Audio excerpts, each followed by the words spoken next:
ब्राह्मण होय के ब्रह्म न जाने, घर माँ यज्ञ प्रतिग्रह आने। जेहि सिर जाते ही नहीं पहचाने, करम धर्म मति बैठी बखाने। नमस्कार दोस्तों, मैं अविनाश दास रेशनल कबीर यूट्यूब चैनल में आप सबका हार्दिक स्वागत करता हूं।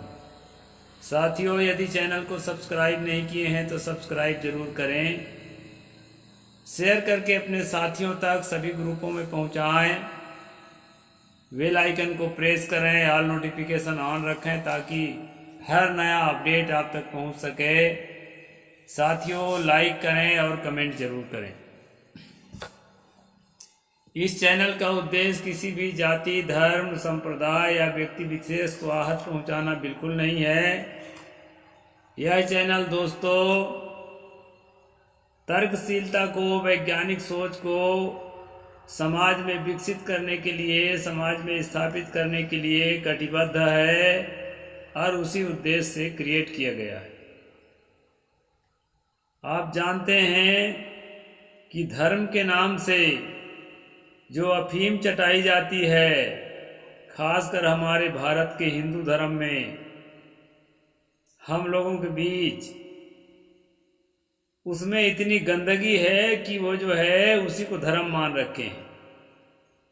इसलिए उसका खुलासा करना, एक्सपोज करना जरूरी हो जाता है दोस्तों। इसलिए इस विषय पर मैं ध्यान देता हूँ। कई लोग कहते हैं कबीरपंथी साधु को इधर उधर के शास्त्रों पर ध्यान नहीं देना चाहिए, कबीर साहब का ज्ञान पर्याप्त है। बात सच भी है, लेकिन हमारे कबीरपंथियों पर हिंदूवाद का जो जहर है, कबीर साहब ने कहा है कि चंदन सर्प लपेटिया चंदन काह कराय, रोम रोम विष भीनिया अमृत कहाँ समाये। नस नस में, रोम रोम में जहर, अंधविश्वास का जहर, अंधश्रद्धा का जहर, पाखंड का जहर, जातिवाद का जहर घोल दिया गया है। इसलिए दोस्तों अन्य शास्त्रों पर भी हमको ध्यान देना पड़ता है कि ये जातिवाद के जहर आता कहाँ से है। लेकिन साथियों, आज मैं ऐसा विषय लेकर के आया हूँ कि जातिवाद का जहर आता तो है शास्त्रों से, लेकिन उन शास्त्रों में कुछ ऐसी भी बातें लिखी है जो आपको जातिवाद के जहर को मिटाने का भी प्रयास कर रही हैं। तो आज इसी तरह की बात मैं वज्र सूची उपनिषद से मैं लेकर के आया हूँ। वैसे सैकड़ों उपनिषदें हैं दोस्तों, उन्हीं में से एक है वज्र सूची उपनिषद। इसमें जो है महाभारत का एक पात्र है, पांडु का प्रसिद्ध पुत्र युधिष्ठिर, एक वैशंपायन ऋषि से जो है हाथ जोड़ कर बद नमस्कार करके पूछ रहा है कि हे संत जी, हे ऋषि महाराज, ये ब्राह्मण क्या होता है। तो बहुत सुंदर उत्तर दिया है दोस्तों, आप पूरा सुनते रह जाएंगे। वैशंपायन ऋषि ने युधिष्ठिर को बहुत सुंदर उत्तर दिया है। और आज जिसको हम ब्राह्मण कहते हैं, शुक्ल तिवारी, चौबे, छब्बे, नब्बे जो भी हों, वो इस उत्तर से कोसों दूर हैं। अगर मैं कहूँ जस्ट अपोजिट हैं तो भी कहना गलत नहीं होगा। यहाँ पर कहा है दोस्तों, क्षान्त्यादिभिर्गुणैः युक्त दंडो निरामिषः, न हन्ति सर्वभूतानि प्रथमं ब्रह्मलक्षणम्। ये 34 नंबर का श्लोक है वज्र सूची उपनिषद का। कहते हैं, भावार्थ है क्षमा, शांति आदि गुणों से युक्त होना, शस्त्र का त्याग कर देना, मांस भक्षण न करना, किसी जीव की हत्या न करना ब्राह्मण का पहला लक्षण है। लेकिन दोस्तों आज ऐसा नहीं देखा जा रहा है। आज तो हम देख रहे हैं कि ब्राह्मण जो है, यहाँ शस्त्र का त्याग लिखा है। ब्राह्मण जो है अपना आदर्श परशुराम को मानता है, जिसने क्षत्रियों को 21 बार घूम घूम कर भारत से खत्म कर दिया था। कहने को तो कहते हैं पूरी दुनिया से खत्म कर दिया था, तो पूरी दुनिया में तो छत्री वत्री होते ही नहीं है। ये छत्री वत्री का चक्कर भारत में है, ब्राह्मण उम्मन का चक्कर।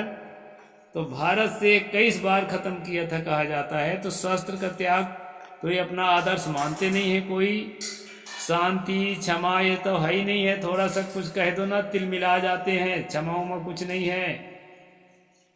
और मांस भक्षण भी जी भर के करते हैं। खासकर कश्मीरी ब्राह्मण तो जी भर के करते हैं, मराठी ब्राह्मण, कश्मीरी ब्राह्मण। तो इसका पालन जो है करते हुए दिखाई नहीं पड़ता, और अपने को श्रेष्ठ मानने का अहंकार भर दिखाई पड़ता है। यदा सर्वं परद्रव्यं पथि वा यदि वा गृहे अदत्तम नैव गृह्णानि द्वितीयं ब्रह्मलक्षणम्। घर में या सड़क पर कहीं भी पड़ी हुई दूसरे की वस्तु को बिना दिए नहीं लेना, ब्राह्मण का यह दूसरा लक्षण है।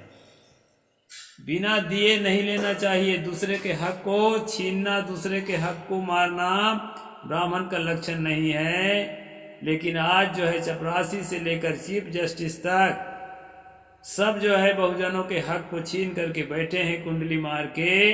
तो ये लक्षण भी जो है नहीं देखा जा रहा है। और जो है आरक्षण का विरोध करते करते सुदामा कोटा EWS 10% ले लिया, 3% जनसंख्या है, 10% ले लिया, तो दूसरे के हक छीन करके तो बैठ ही रहे हैं। तो ये दूसरा लक्षण भी आज के ब्राह्मणों में हमें देखने को नहीं मिलता है। इन्हें अपने शास्त्रों को पढ़ना चाहिए और अपने लक्षणों को समझकर उसके अनुसार जीवन जीना चाहिए। फिर कहते हैं दोस्तों, त्यक्त्वा क्रूर स्वभावं निर्ममो निष्परिग्रह मुक्तश्चरति यो नित्यं तृतीयं ब्रह्म लक्षणम्। क्रूर स्वभाव को छोड़ करके दयावान होना, ममता स्वार्थ त्यागना, अधिक संग्रह न करना। सबसे ज्यादा संग्रह यही लोग करके बैठे हैं। अब आज एक मंदिर में एक राज्य के संपूर्ण संपत्ति के बराबर एक मंदिर में संपत्ति इकट्ठा करके कुंडली मार के बैठे हैं दोस्तों। तो यह भी जो है तीसरा लक्षण का पालन भी करता हुआ नहीं दिखाई पड़ रहा है। दयावान तो है ये नहीं है, एकदम क्रूरता से जीवन जी रहे हैं। जितना क्रूरता ब्राह्मण में पाया जाता है उतना क्रूरता दुनिया के और किसी समुदाय में नहीं पाया जा रहा है। तो ये तीसरा लक्षण भी फेल हो गया। देव मानुष नारीणाम त्रियगयोनि गत तेस्वपि मैथुनम ही सदा त्यक्तम चतुर्थम ब्रह्म लक्षणम। देवता हो, मनुष्य हो, पशु ही क्यों न हो, जिसने मैथुन कर्म सदैव के लिए त्याग दिया वह ब्राह्मण के चतुर्थ लक्षण से युक्त है। ये मैथुन कर्म त्यागना तो बहुत दूर है। ये बलात्कार करने के बाद भी भोले लोग उनकी आरती उतारते हैं। हमारे मूर्ख ओबीसी लोग अभी देखा था बिल्किस बानो के बलात्कारी 11 बलात्कारियों को जो कुत्तों की तरह जो है झुंड के झुंड सामूहिक बलात्कार किए थे, उनको जेल से निकाल करके अंधभक्त लोग आरती उतार रहे थे कि ये संस्कारी जीव है क्योंकि ब्राह्मण है। तो दोस्तों मैथुन त्यागने की बात यहाँ लिखा है। वैसे मनु ने मैथुन त्यागने को नहीं कहा है, न मांस त्यागने को कहा है। वो तो कहा है ना मांस भक्षणे दोषो न मद्ये न च मैथुने। मांस भक्षण में कोई दोष नहीं है, मदिरापान में कोई दोष नहीं है, व्यभिचार करने में कोई दोष नहीं है। और ऐसे श्लोकों को पढ़ पढ़ के और जो है आशा राम राम रहीम और न जाने जाए फलाहारी बाबा कौन कौन जेल के सलाखों के पीछे जाते हैं दोस्तों। उनको ये वाला श्लोक पढ़ना चाहिए ताकि जो है उनके अंदर संयम साधना पैदा हो और समाज के साथ जो है ऐसा दुष्कर्म ना करें। सत्यम शौचम दया शौचम शौचम इंद्रिय निग्रह सर्वभूत दया शौचम तपः शौचम च पंचमः। ये पांचवा लक्षण है। सत्य ही पवित्रता है, करुणा ही पवित्रता है, इंद्रियों का निग्रह ही पवित्रता है, सब प्राणियों पर दया करना ही पवित्रता है, धर्म की रक्षा के लिए कष्ट सहना ही तप रूपी पवित्रता है। ब्राह्मण का पांचवा लक्षण है। पंच लक्षण संपन्नो ईदृशो भवेत् द्विजः तमहं ब्राह्मणं ब्रूयं शेषा शूद्रा युधिष्ठिरः। अब वैशंपायन ऋषि ने कहा, हे युधिष्ठिर, उपर्युक्त पांचों लक्षणों से संपन्न जो है वही द्विज है, मैं उसी को ब्राह्मण कहता हूं, बाकी दूसरे सब शूद्र हैं। दोस्तों, ये ब्राह्मण के लक्षण बताया गया है। वैसे जो है ना, मेरे ख्याल से मुझे अगर व्यक्तिगत रूप से आप पूछते हैं तो दुनिया में कोई ब्राह्मण शूद्र कुछ भी नहीं है। दुनिया के मनुष्य सब मनुष्य हैं। जो मेरे ब्राह्मण साथी ब्राह्मण घर में पैदा हुए हैं लेकिन जो है अपने आप को शुद्ध इंसान समझते हैं, ब्राह्मण शूद्र कुछ नहीं, ये सब धोखा है दोस्तों। वो तो मेरे प्राण प्रिय हैं, मेरे दिल के टुकड़े हैं, उनके लिए ये बात नहीं है। लेकिन जो आदमी समझते हैं कि हम ब्राह्मण हैं तो ब्राह्मण के मतलब श्रेष्ठ हैं, तो ये श्रेष्ठ के जो लक्षण, पांच लक्षण बताया गया है, झांक कर अपने अंदर देखें, एक आध इंच है भी कि नहीं है।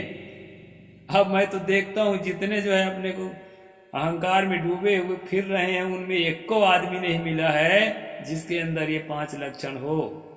इसलिए दोस्तों, ये पांच श्रेष्ठ आदमी का लक्षण है। ये कहीं भी आदमी जन्मा हो, इन लक्षणों को धारण करेगा तो उसकी इज्जत होगी, उसको ब्राह्मण लिखने की जरूरत नहीं है। अच्छे गुणों को सब जगह आदर है। इसमें बहुत अच्छे अच्छे गुण वज्र सूची उपनिषद में युधिष्ठिर को समझाते हुए वैशंपायन जी ने कहा है। इसमें ब्राह्मण वाली बात है, लेकिन मैं ब्राह्मण वाली बात नहीं करता। ये अच्छे गुणों को कोई भी आदमी धारण कर सकता है और एक अच्छा आदमी के रूप में समाज में आ सकता है और उसकी इज्जत होगी, आदर होगी, और भीतर जो है उसके सुख शांति रूपी सद्गुण रूपी जो है पुण्य उसके बढ़ेंगे और उसके परिणाम से उसके जीवन का कल्याण होगा। तो बहुत अच्छी बात हमने यहाँ पर पढ़ा है दोस्तों। और भी मैं पढ़ के बताऊंगा अन्य ग्रंथों में क्या क्या लिखा रहता है, और उससे हम कुछ सीख के अपने जीवन को अच्छा बनाएंगे। साहेब बंदगी, जय जोहार, जय भीम, जय भारत।